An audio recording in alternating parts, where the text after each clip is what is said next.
Mari kita bersatu hati, kita akan masuk dalam doa. Bapa dalam surga, kami datang kepadamu pada pagi hari ini. Kami yang memohonkan kiranya Tuhan sendiri yang menopang hidup setiap kami, untuk kami terus mengetahui apa yang menjadi kehendak rencana Tuhan dalam hidup setiap kami. Dan kami percaya Tuhan, setiap kebenaran firman Tuhan yang akan sama-sama kami renungkan pada pagi hari ini, kiranya ini berkat bagi setiap kami, membawa sukacita bagi setiap kami, karena kami tahu kebenaran-Mu Tuhan memerdekakan hidup setiap kami. Berbicara pada kami Tuhan, kami siap untuk mendengarkannya.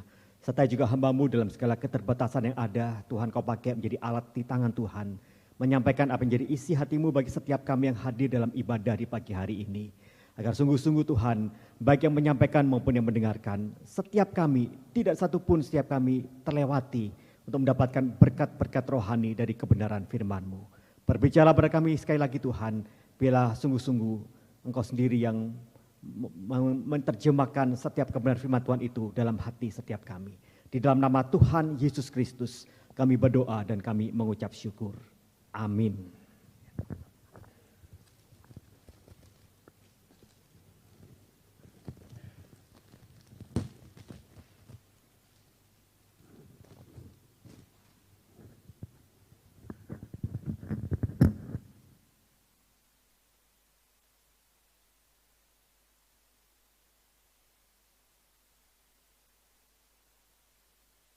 Ya, Shalom Bapak-Ibu sekalian. Ya, hari ini kita akan berbicara dengan satu tema, sukacita mencari jiwa. Kita akan melihat kebenaran firman Tuhan yang terambil dari Injil Lukas pasal yang ke-15. Injil Lukas pasal 15 ayat ke-8 hingga ayat yang ke-10. Hanya 3 ayat ya. Lukas pasal 15 ayat 8 hingga ayat yang ke-10. Bapak-Ibu sekalian dapat menyimak Alkitab masing-masing. Saya akan membacakan bagian firman Tuhan ini dan saya akan membacakan dalam Alkitab versi TB2 ya, Bapak-Ibu sekalian ya. Injil Lukas pasal 15 ayat 8 hingga ke-10 demikian firman Tuhan, perumpamaan tentang dirham yang hilang. Atau perempuan manakah yang mempunyai 10 dirham dan jika ia kehilangan 1 dirham tidak menyalakan pelita dan menyapu rumah serta mencarinya dengan cermat sampai ia menemukannya. Kalau ia telah menemukannya, ia memanggil sahabat-sahabat dan tetangga-tetangganya serta berkata, bersukacitalah bersama aku, sebab aku telah menemukan dirhamku yang hilang itu. Aku berkata kepadamu, demikian juga akan ada sukacita pada malaikat-malaikat Allah, karena satu orang berdosa yang bertobat. Demikian jauh firman Tuhan bagi setiap kita, saudara. Saudara, bagi setiap kita yang sudah menikah, tentu saja kita memiliki yang namanya cincin kawin gitu ya. Saudara, cincin kawin itu bervariasi. Ada cincin kawin yang pakai emas 90% dan kemudian ada permata gitu ya, sehingga nilainya itu luar biasa. Kalau di toko-toko yang ada di mal-mal itu saudara itu ya, saya pernah tanya kepada salah satu jemaat ketika dia mau menikah, gitu ya, saya tanya, kamu mau beli cincin emas di mana? Kemudian disebutkan nama satu toko yang ada di mall gitu ya. Dia katakan di sana itu ya paling murah, itu ya, paling murah 20 juta katanya sepasang cincin emas gitu ya. Jadi harganya pasti lebih daripada itu, saudara. Bahkan permatanya sendiri itu ya, permatanya sendiri itu harganya lebih mahal daripada emasnya. Itu menariknya sana ya. Nah, tetapi juga sebagian dari kita mungkin kita punya cincin emas yang sederhana gitu ya, yang mungkin emas 70% gitu ya. Enggak terlalu seadanya lah begitu, karena mungkin waktu kita memiliki cincin emas itu, kita itu sedang masa-masa masih muda, zaman-zaman perjuangan tuh ya, zaman-zaman ketika kita masih berjuang dalam usaha dan pekerjaan kita, saudara gitu ya. Tapi satu hal yang menarik bahwa kalau kita berbicara tentang masalah cincin emas itu gitu ya, baik yang mahal sekalipun maupun yang cincin emas yang murah, kalau itu adalah sebuah cincin kawin, maka saya katakan bahwa itu adalah sebuah hal yang berharga bagi setiap kita. Mau itu yang harganya mahal sekalipun ataupun yang harganya murah, jika itu sebuah cincin kawin, maka itu menjadi sebuah hal yang berharga bagi setiap kita. Mengapa berharga? Karena yang berharga bukan soal masalah emasnya, tetapi yang berharga adalah memorinya, sejarah di balik cincin kawin itu, saudara. Maka saudara, satu hal yang penting untuk ilustrasi tentang cincin kawin ini, membuat kita bisa memahami tentang ilustrasi tentang perumpamaan dirham yang hilang ini pada akhirnya. Nah saudara, kalau kita bisa tahu gitu ya, ketika Tuhan Yesus menyampaikan akan perumpamaan tentang dirham yang hilang ini, maka Tuhan Yesus dalam perumpamaan ini membuka dengan sebuah pertanyaan yang retoris. Dan pertanyaan itu dia katakan, atau perempuan manakah yang mempunyai 10 dirham dan jika ia kehilangan 1 dirham tidak menyalakan pelita dan menyapu rumah serta mencarinya dengan cermat sampai ia mendapatkannya. Sebuah pertanyaan retoris, kalau ini sebuah pertanyaan retoris maka sebenarnya tidak perlu dijawab. Ataupun kalau dijawab maka jawabannya pasti sama gitu ya. Perempuan mana ya, kalau dia kehilangan 1 saja dirham, maka dia akan mencari sampai kemana-mana. Maka jawabannya semua perempuan akan melakukan hal itu. Maka tidak ada satupun perempuan pada zaman itu yang tidak akan melakukannya. Kira-kira itu jawabannya, Bapak Saudara sekalian. Namun tentu saja kita akan bingung gitu ya, ketika kita coba memahami akan hal ini, kalau kita tidak melihat konteks zaman perempuan pada masa itu. Mengapa 1 dirham hilang sampai dia kelimpungan mencari, bahkan harus mencari sampai mendapatkannya? Mengapa? Maka saudara, kalau kita bisa melihat itu ya, 1 dirham itu sebenarnya itu berbicara tentang 1 dinar. Dan kalau kita tahu 1 dinar itu adalah upah kerja ya, harian. Itulah yang disebut dengan 1 dinar atau 1 dirham itu, saudara sekalian. Nah yang menariknya adalah sebenarnya kalau 1 dirham itu jatuh gitu ya kan, maka nggak kesulitan untuk kita mencari dirham yang baru. Kalau 1 hari upah kerja taruhlah kata 100.000 atau 150.000 gitu ya. Dan kalau uang 100.000 atau 50.000 memang besar, tapi kalau benar-benar hilang, maka sebenarnya effort kita untuk mencarinya itu nggak sampai sebegitu hebatnya sampai harus mendapatkannya gitu loh Bapak sekalian. Hanya 100.000, 150.000 gitu ya, ya udahlah relakan gitu ya. Mungkin kita bisa cari dirham yang baru, mungkin kita merasa bahwa dirham itu adalah dirham yang sudah kusam, sudah jelek gitu ya. Karena sudah terlalu lama dan kemudian kita rasa bahwa kalau itu hilang, udahlah lupakan, kita cari, kita beli lagi dirham yang baru untuk menggantikannya. Tetapi ini bukan sembarang dirham sebenarnya, Bapak Saudara sekalian. Karena bagi wanita pada zaman itu, maka dirham ini itu sama seperti cincin kawin gitu. Itu masalahnya. Dirham ini bukan sekedar mata uang, tetapi dirham ini seperti cincin kawin. Karena dirham ini diberikan oleh sang suami pada waktu mereka menikah dan diberikan kepada sang istri untuk dipegang, dijaga dirham ini. Dan ketika istri-istri kemudian itu menerima dirham itu, maka sebagian besar istri itu kemudian menjadikan dirham ini sebagai perhiasan untuk kerudung mereka. Seperti gambar itu, Bapak sekalian itu ya.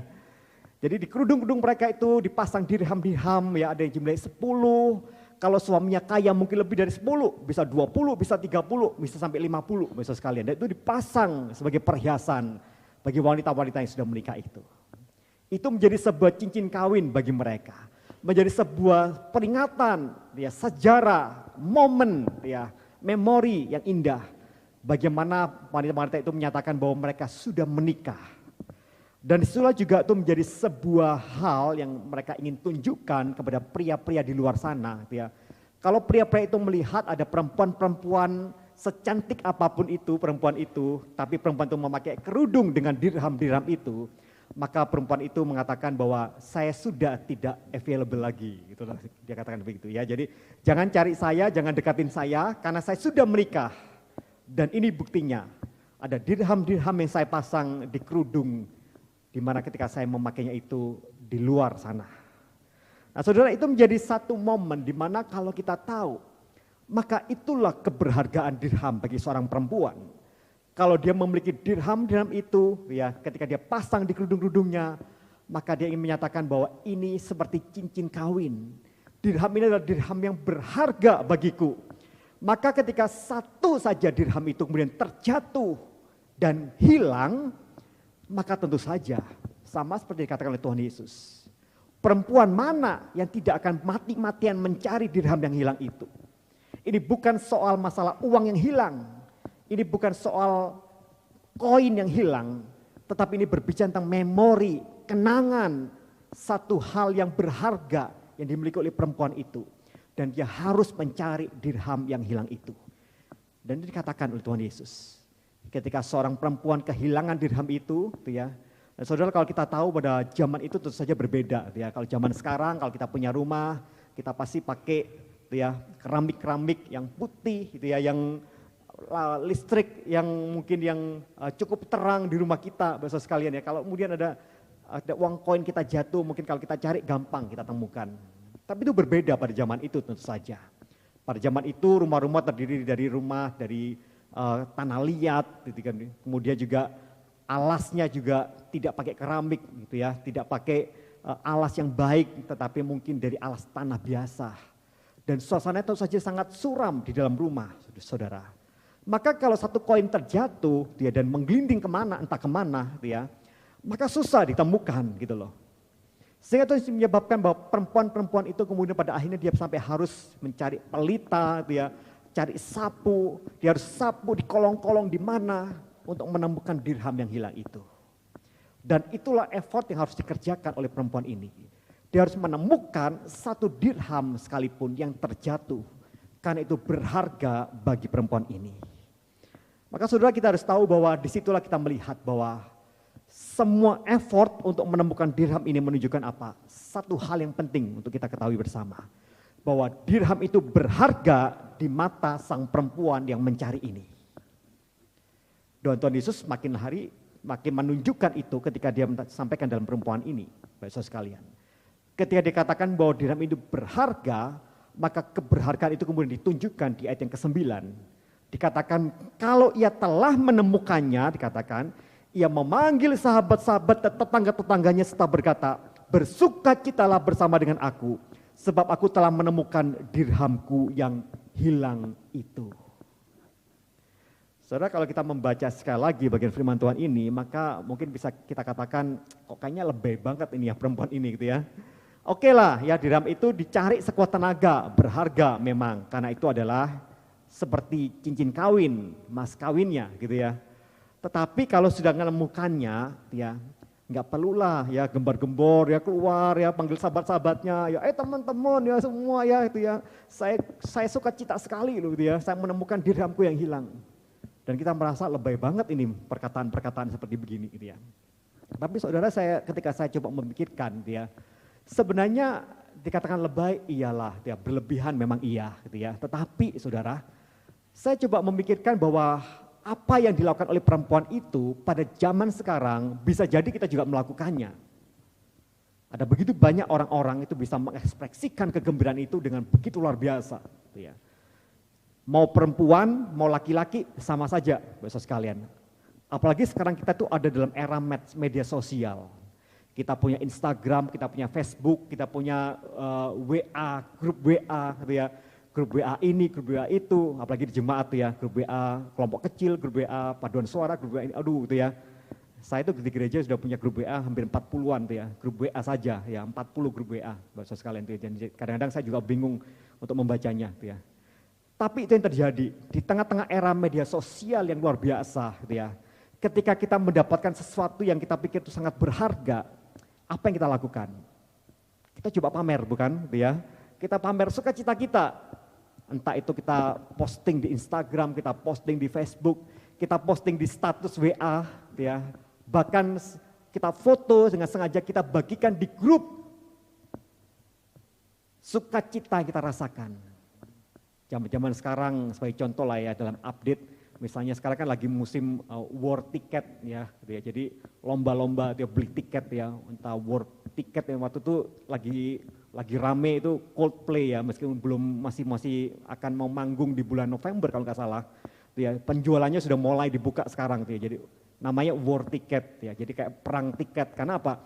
Karena kalau nggak salah cuma dibuka waktunya hanya beberapa waktu, gitu ya, dan orang itu harus berlomba, gitu ya. Cepat-cepatan dapat tiketnya. Nah seperti begitu namanya, makanya itu disebut sebagai kayak perang gitu ya. Jadi perang cepat-cepatan dapat tiketnya. Ya, war ticket, Coldplay, war ticket ini itu ya, Indonesia versus Argentina gitu ya. Dan sebagainya maksud sekalian. Dan kalau kita tuh dapat gitu, wah aku dapat nih tiketnya itu ya. Apa yang kita lakukan biasanya? Maka sebagian dari kita akan pamer gitu ya, kita pamer kasih tahu ke semua orang, kalau perlu seluruh dunia tahu gitu ya, saya berhasil beli tiket gitu ya, pertandingan sepak bola antara Indonesia melawan Argentina, dan menjadi sukacita yang meluap yang dalam, dan semua orang harus tahu itu. Maka saya katakan bahwa ketika sang perempuan ini menemukan dirham yang hilang ini, dan ketika dia bersorak-sorak bersukacita, dia katakan kepada sahabat-sahabatnya itu di luar sana, dan menyuruh mereka juga ikut bersukacita, maka saya katakan itu tidak berlebihan. Padahal itu satu hal yang ekspresi yang sama yang kita lakukan pada masa kini. Ketika kita mengekspresikan dengan cara yang berbeda, kita lakukan itu lewat media sosial misalnya, Bapak sekalian. Maka saudara, satu hal yang penting untuk kita ketahui bersama, ketika perempuan itu dengan penuh sukacita dikatakan kepada sahabat-sahabatnya di luar sana, dan menyuruh mereka bersama-sama merasakan sukacita yang sama ketika dia bersukacita oleh karena mendapatkan dirham yang hilang ini. Maka ada satu poin yang penting untuk kita ketahui bersama, bahwa sebenarnya bagi dia, maka dirham yang hilang yang ditemukan itu layak untuk diceritakan kepada dunia. Sesuatu yang layak untuk dikatakan bahwa dia berbahagia, bahwa dia bersukacita oleh karena hal ini. Tetapi saudara, kisah yang diberikan oleh Tuhan Yesus dalam perumpamaan tentang dirham yang hilang ini tidak berbicara tentang masalah satu dirham. Ini tidak berbicara tentang dirham yang hilang, karena ini berbicara tentang jiwa sebenarnya. Jiwa seseorang yang terhilang. Ini inti poin yang ingin dikatakan oleh Tuhan Yesus dalam bagian firman Tuhan ini. Tuhan tidak sedang ingin berbicara tentang masalah dirham. Dia tidak berbicara tentang masalah mas kawin, tidak demikian. Perempuan ini berbicara tentang siapa? Tentang jiwa manusia yang terhilang. Itulah sebabnya ketika kalau kita berbicara tentang konteks ya, Lukas pasal 15 ini ketika dikatakan oleh Tuhan Yesus dalam perumpamaan-perumpamaan yang ada, maka kita bisa tahu bahwa pasal 15 ayat yang pertama, di sana dikatakan bahwa para pemungut cukai dan orang-orang berdosa katanya, semuanya datang kepada Yesus untuk mendengarkan dia. Jadi konteksnya pada saat itu adalah ada pemungut-pemungut cukai, orang-orang berdosa, dan mereka adalah kategori para pendosa itu, mereka datang menjumpai Tuhan Yesus. Dan Tuhan Yesus menerima orang-orang yang berdosa ini. Tapi saudara, satu hal yang menarik dikatakan di ayat yang kedua.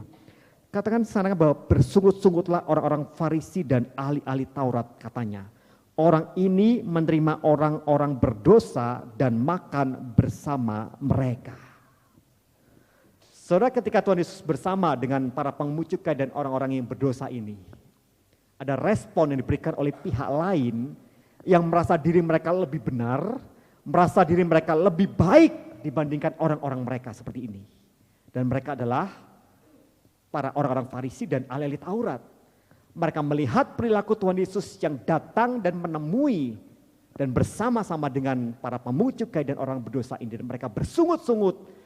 Bahkan mereka katakan bahwa orang ini, Yesus ini, dia mau mendatangi orang yang berdosa, dia mau makan bersama dengan orang pendosa, dan tidak layak seharusnya dia bersama dengan pendosa-pendosa ini. Saudara, inilah satu gambaran bagaimana ketika Tuhan Yesus ada bersama-sama dengan mereka, ada kontroversi yang sedang terjadi. Dan ada begitu banyak orang-orang yang datang kepada Tuhan, tetapi ada juga sebagian orang yang merasa diri benar, mereka merasa bahwa apa yang dilakukan oleh Tuhan Yesus adalah satu tindakan yang tidak tepat. Dan itu menyinggung perasaan mereka.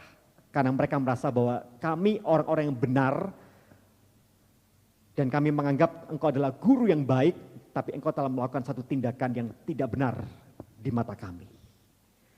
Maka untuk menjawab itulah, Bapak sekalian, Tuhan Yesus kemudian memberikan perumpamaan. Ada 3 perumpamaan yang dikatakan oleh Tuhan Yesus dalam bagian firman Tuhan ini.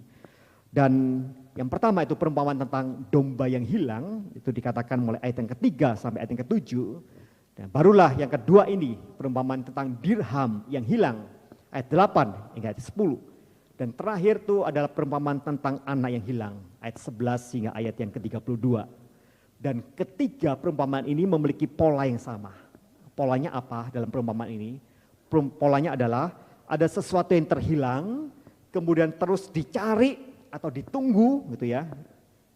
Dan kemudian terjadi kesukaan besar ketika yang hilang itu ditemukan atau kembali pada akhirnya, saudara. Bahkan kalau kita lihat runtutan dari 3 perumpamaan ini, maka kita bisa melihat bahwa ada pola ya, yang berbicara tentang masalah bagaimana proporsi. Kalau yang pertama itu berbicara tentang adalah ada 100 ya, 100 domba yang hilang 1 gitu ya, jadi 100 dibanding 1, saudara sekalian. Dan kemudian meningkat di perumpamaan kedua yang hilang itu 10 dibanding 1. Ya, 1 yang hilang dari 10 yang ada. Tapi kemudian terakhir itu berbicara tentang 1 dari 2 yang hilang, saudara sekalian. Jadi itu menjadi sebuah intensitas yang ingin Tuhan Yesus katakan di sana. Dan mulai dari domba, uang, dan kemudian pada akhirnya sebenarnya itu puncaknya itu adalah kisah perumpamaan anak yang hilang ini. Dan di puncak itulah ingin katakan bahwa yang terhilang itu adalah jiwa manusia. Maka kita bisa tahu, saudara, inilah gambaran yang gamblang sekali tentang Allah yang gigih mencari kita tanpa pernah henti. Sampai ditemukan, sampai kembali. Inilah berbicara tentang masalah isi hati Bapa. Bagaimana Allah Bapa di surga merindukan setiap yang terhilang itu bisa kembali kepadanya. Saudara, siapa yang terhilang pada masa itu? Kita bisa katakan pemungut cukai itu adalah orang-orang yang terhilang itu. Mereka adalah orang-orang yang berdosa, yang seringkali merampas dan memeras rakyat kecil pada masa itu. Ya, mereka mungkin menjadi orang-orang yang terhilang. Yang terhilang adalah kaum-kaum pendosa itu mungkin, saudara sekalian. Mereka adalah orang-orang yang dicari oleh Tuhan karena mereka terhilang pada akhirnya. Tapi bisa jadi yang terhilang itu adalah orang-orang Farisi, para ahli-ahli Taurat, yang mereka merasa diri benar, tetapi pada akhirnya mereka merasa bahwa diri mereka adalah orang yang selamat, yang layak untuk mendapatkan keselamatan. Tetapi sebenarnya mereka tidak berbagian untuk menerima keselamatan itu oleh karena kekerasan hati mereka. Nah, satu hal yang penting untuk kita bisa tahu bahwa Tuhan mencari yang terhilang agar tidak ada satupun dari yang terhilang itu yang memang seharusnya menjadi kepunyaannya itu terhilang. Yang menarik adalah ketika sang domba, sang gembala ini mencari domba, dia mencari dombanya yang terhilang. Dia tidak mencari domba lain yang terhilang. Sudah perhatikan kan hal ini. Dia hanya fokus mencari dombanya yang terhilang. Ketika perempuan ini mencari dirham yang hilang, dia fokus mencari dirhamnya yang terhilang. Dia tidak mencari dirham tetangganya yang hilang. Yang dia cari adalah dirham miliknya yang terhilang. Dan ketika sang bapak ini menanti, dia menanti anaknya yang pulang. Dia tidak mencari anak orang lain yang terhilang. Dia mencari anaknya yang terhilang. Saudara, apa yang ingin saya katakan dalam bagian firman Tuhan ini? Bagian firman Tuhan ini jelas mengatakan bagi setiap kita, itulah inti keselamatan yang Tuhan beri. Tuhan mencari miliknya yang terhilang. Dia tidak mencari yang terhilang yang lain di luar sana. Dia fokus mencari yang menjadi bagian miliknya yang terhilang itu. Dan bagian terhilang itu mungkin orang-orang di luar sana yang kita tidak tahu siapa mereka. Tetapi kita percaya bahwa Tuhan fokus mencari setiap mereka. Dan itu adalah miliknya yang terhilang. Dan ketika yang terhilang itu kembali ditemukan, maka dikatakan dalam bagian firman Tuhan, maka ada sukacita yang besar.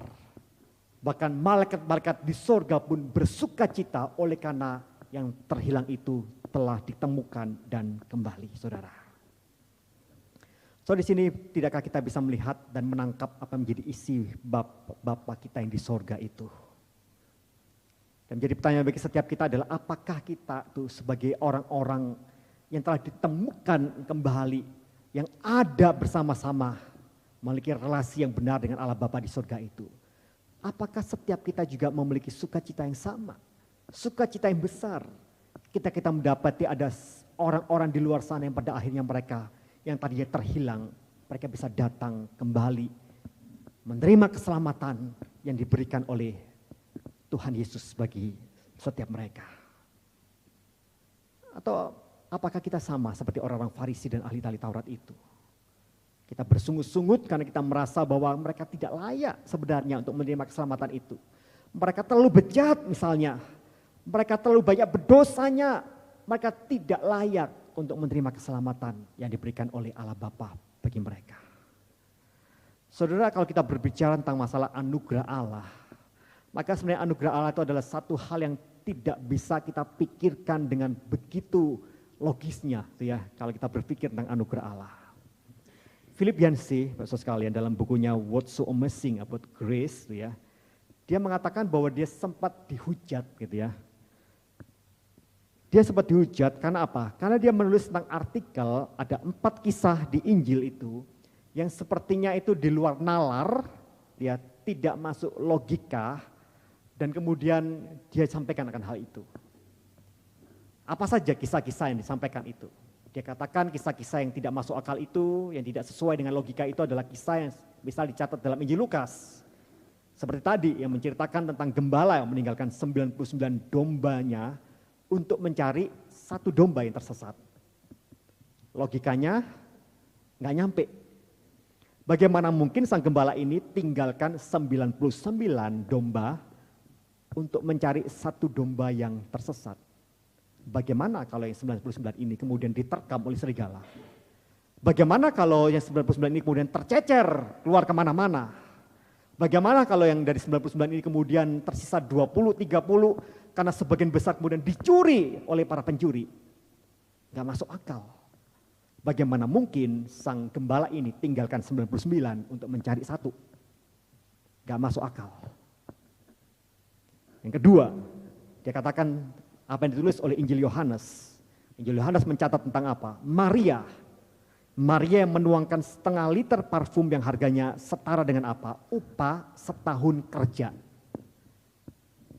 Hanya untuk meminyaki kaki Yesus.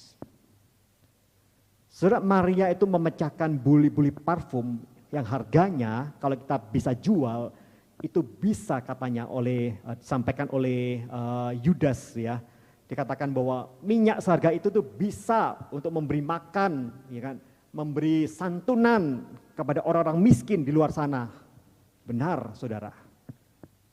Dan itu menjadi pertanyaan yang disampaikan oleh seorang Philip Yancey. Bagaimana mungkin ya seorang Maria bisa menuangkan minyak seharga upah 1 tahun kerja, dan Tuhan Yesus tidak marah dan tidak kemudian menegur Maria yang melakukan hal demikian ini. Yang ketiga, Injil Markus mencatat apa? Mencatat seorang janda miskin yang memasukkan 2 keping uang logam, dan kemudian Tuhan Yesus katakan bahwa yang dilakukan oleh perempuan ini, dia telah memberikan lebih banyak daripada yang lain. Dan dia katakan, kalau itu terjadi dalam kondisi kita pada masa kini, bukankah setiap kita, mungkin sebagian besar dari kita yang telah memberikan uang yang lebih banyak itu, kita bisa tersinggung mendengar perkataan Tuhan Yesus. Ketika Tuhan Yesus katakan bahwa orang yang memberikan cuma 2 peser itu, dia memberikan lebih banyak daripada orang-orang di luar sana, yang memberikan jauh lebih banyak sebenarnya. Gak masuk akal, gak sesuai dengan nalar apa yang dipikirkan oleh Tuhan Yesus. Dan yang keempat, kisah yang dicatat di Injil Matius, yang mencatat tentang perumpamaan orang-orang upahan. Mereka yang kerja dari pagi, itu ya, mereka yang kemudian kerja, kemudian beberapa jam kemudian dipanggil lagi karena kekurangan tenaga kerja, bahkan sampai kemudian, ya, ketika jam kerja itu hampir berakhir, sang tuan itu kemudian ngelihat keluar, 1 jam sebelum berakhir kerja itu dia lihat masih ada orang-orang yang menganggur, dan kemudian sang tuan ini menyuruh mereka bekerja. Dan yang menariknya adalah ketika pembagian upah itu diberikan, apa yang terjadi? Baik yang kerja dari pagi tadi, yang bekerja dari siang, maupun yang cuma kerja 1 jam, dapat upah yang sama, saudara. Dan dikatakan ya jelas saja, ya, orang-orang upahan yang telah bekerja keras dari pagi, banting tulang, tentu saja mereka marah. Karena mereka merasa nggak adil. Upahnya sama dengan upah yang cuma kerja satu jam.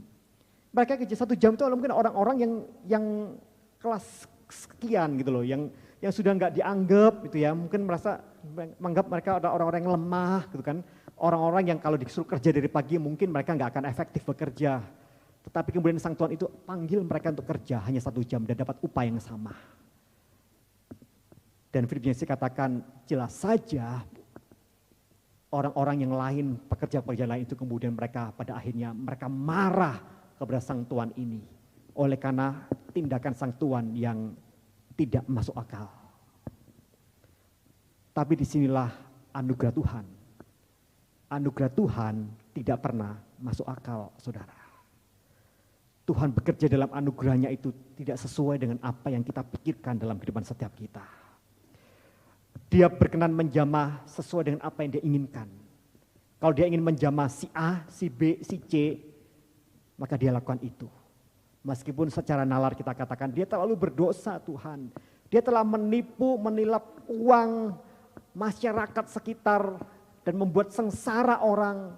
Dia mungkin telah membunuh misalnya dan sebagainya.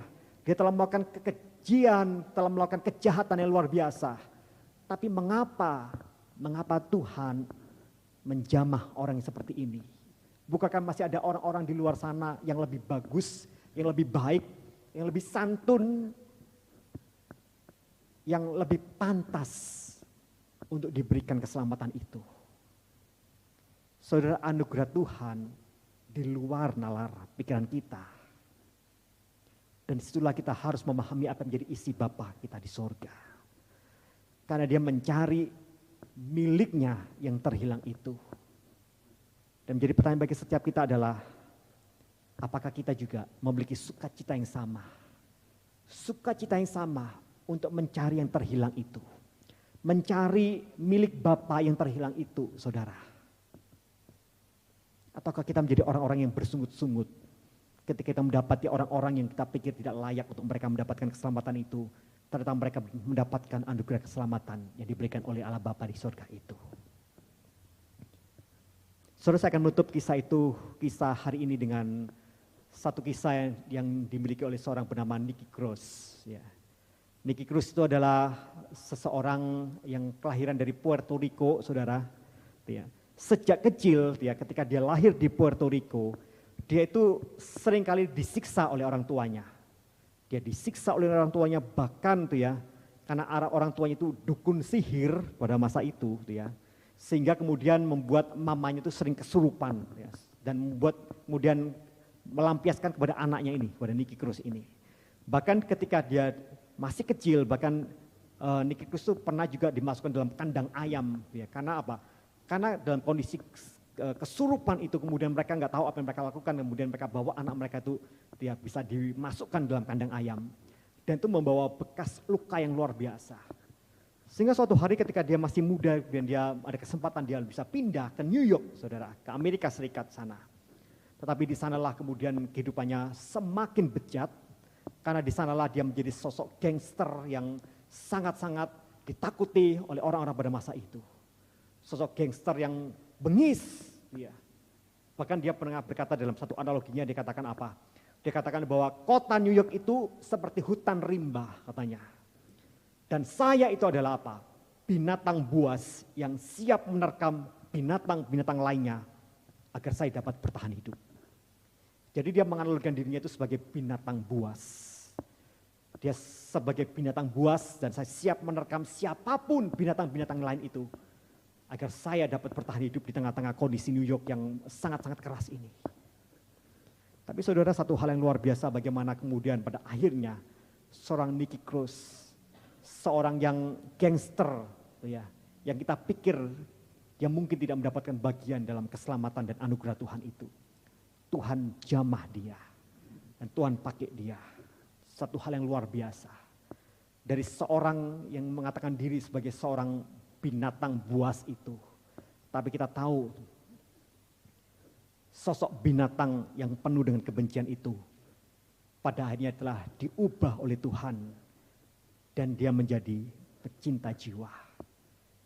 Dia menyerahkan diri kepada Tuhan dan di sana dia menjadi sosok yang dipakai oleh Tuhan luar biasa, memenangkan begitu banyak jiwa di Amerika Serikat pada masanya, saudara. Saudara, alangkah satu hal yang luar biasa bagi setiap kita. Untuk setiap kita untuk melihat isi hati Bapa kita di sorga. Hari ini saya mengajak bagi setiap kita untuk kita sungguh-sungguh mendoakan bagi keselamatan orang lain di sekitar kita. Entah itu anggota keluarga kita, entah itu tetangga kanan, tetangga kiri, tetangga depan, tetangga belakang kita. Siapapun kenalan kita, doakan saudara. Kita memang tidak tahu siapa dari mereka yang adalah benar-benar milik Bapa di sorga yang terhilang itu. Kita tidak tahu. Tapi bukankah itu menjadi sebuah tugas kita? Minimal kita mendoakan mereka. Minimal kita membicarakan tentang Injil kepada mereka. Agar setiap mereka mendengar akan berita keselamatan, Injil keselamatan Yesus Kristus itu bagi setiap kita. Setiap kita yang telah dipercayakan akan keselamatan itu, bila kita sungguh-sungguh juga mengabarkan akan keselamatan dari Tuhan itu bagi orang-orang di luar sana. Ingatlah, Tuhan masih mencari miliknya yang terhilang. Dan tugas kita sebagai orang-orang yang sudah ditemukan itu untuk berbagian juga dalam dunia ini. Mencari dan menemukan juga miliknya yang terhilang itu untuk kita bawa kembali kepadanya. Mari kita bersatu hati, kita masuk dalam doa. Bapa dalam surga, kami mengucap syukur untuk cinta kasih-Mu yang luar biasa dalam kehidupan setiap kami Tuhan. Kami sebenarnya adalah dirham-dirham yang terhilang itu. Tetapi Engkau seperti perempuan ini, Engkau dengan segala upayamu Tuhan, Engkau berusaha mencari dan menemukan kami yang telah terhilang dan terbuang ini. Tuhan terima kasih. Terima kasih untuk segala kebaikan kemurahan Tuhan bagi setiap kami. Terima kasih untuk setiap pengampunan dosa yang Tuhan beri bagi setiap kami. Terima kasih karena kami dapat melihat anugerah-Mu itu nyata di depan kami. Membawa keselamatan bagi kami. Dan kami bersyukur kepada-Mu Tuhan. Dan bukan hanya kami bersyukur Tuhan, tapi izinkan bagi setiap kami, untuk kami dapat kembali juga, membawa kabar keselamatan itu juga bagi orang-orang di luar sana. Bagi tetangga kami, anggota keluarga kami, sahabat-sahabat kami, mereka orang-orang yang belum pernah mendengar akan berita Injil, atau mereka adalah orang yang pernah mendengar berita Injil, tapi mungkin mereka masih mengeraskan hati mereka. Tuhan tolong setiap kami, agar kami sungguh-sungguh memiliki hati-Mu, hati yang mengasihi, hati yang menawarkan anugerah keselamatan bagi setiap mereka. Kami percaya Tuhan, siapapun mereka, jika mereka adalah anak-Mu yang terhilang itu, pada akhirnya mereka tidak lagi mengeraskan hatinya dan menerima Engkau sebagai Tuhan dan Juru Selamat dalam kehidupan mereka. Tolonglah kami yang lemah ini dan pakailah kami yang lemah ini. Di dalam nama Tuhan Yesus Kristus kami berdoa dan bersyukur. Amin. Tuhan memberkati setiap kita.